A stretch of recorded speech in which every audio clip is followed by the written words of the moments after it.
Peas Apostle.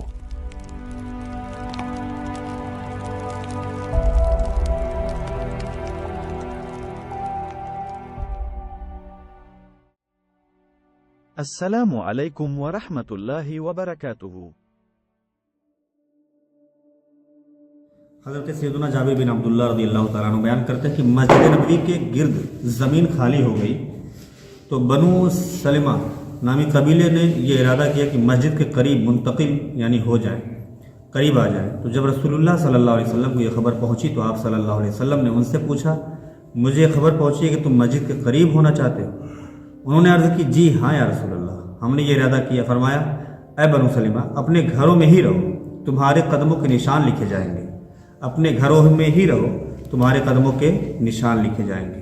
اس حدیث پاک کے تحت لکھتے ہیں، خیال ہے کہ گھر کا مسجد سے دور ہونا متقی کے لیے باعث ثواب ہے کہ وہ دور سے جماعت کے لیے آئے گا، مگر غافلوں کے لیے ثواب سے محرومی کی وہ دوری کی وجہ سے گھر میں ہی پڑھ لیا کریں گے۔ یہ ان کے لیے محرومی ہے، غافلوں کی بات ہوگی۔ اور جو متقی پرہیزگار ہے وہ کتنا بھی دور ہوگا وہ مسجد ہی آئے گا۔ سیدنا زید بن ثابت رضی اللہ تعالیٰ عنہ بیان کرتے ہیں کہ میں اللہ کے محبوب صلی اللہ علیہ وسلم کے ساتھ نماز پڑھنے جایا کرتا تھا۔ آپ صلی اللہ علیہ وسلم قریب قریب قدم رکھتے تھے۔ ایک مرتبہ آپ صلی اللہ علیہ وسلم نے پوچھا، کیا تم جانتے ہو میں قریب قریب قدم کیوں رکھتا ہوں؟ میں نے عرض کی، اللہ پاک اور اس کا رسول صلی اللہ علیہ وسلم بہتر جانتے ہیں۔ ارشاد فرمایا، جب تک بندہ نماز کی طلب میں ہوتا ہے نماز ہی میں ہوتا ہے۔ ایک اور روایت میں ہے کہ میں قریب قریب قدم اس لیے رکھتا ہوں تاکہ نماز کی طلب میں زیادہ قدم چل سکوں۔ حضرت سیدنا ابو ہریرہ رضی اللہ تعالیٰ عنہ سے روایت ہے کہ اللہ کریم کے آخری نبی صلی اللہ علیہ وسلم نے فرمایا کہ نماز کے لیے جاتے ہوئے اٹھنے والا ہر قدم صدقہ ہے۔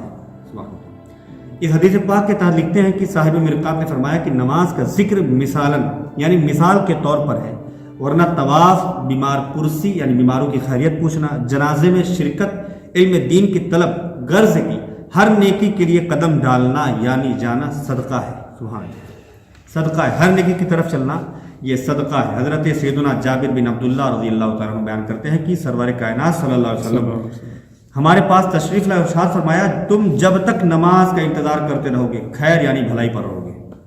حضور فرما رہے ہیں تم بھلائی پر رہو گے اگر نماز کا انتظار کرتے رہو گے۔ ایک مقام پر فرمایا کہ نماز کے انتظار میں بیٹھنے والا نماز پڑھنے والے کی طرح ہے، اور اپنے گھر سے نکلتے وقت سے لوٹنے تک نمازیوں میں لکھا جاتا ہے۔ جب تک گھر نہیں لوٹ جاتا نمازیوں میں۔ صحابی ابن صحابی حضرت سیدنا عبداللہ بن عمر فرماتے ہیں کہ ہم نے رسول اکرم صلی اللہ علیہ وسلم کے ساتھ مغرب کی نماز پڑھی، پھر واپس جانے والے چلے گئے، اور جسے وہیں بیٹھنا تھا وہ دوسری نماز کا انتظار کرنے لگے۔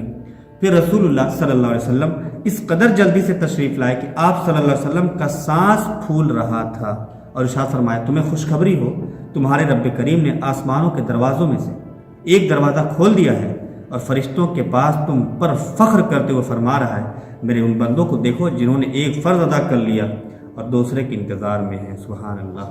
حضرت سیدنا انس رضی اللہ تعالیٰ فرماتے ہیں کہ یہ آیت مبارکہ عشاء کی نماز کے انتظار کے بارے میں نازل ہوئی۔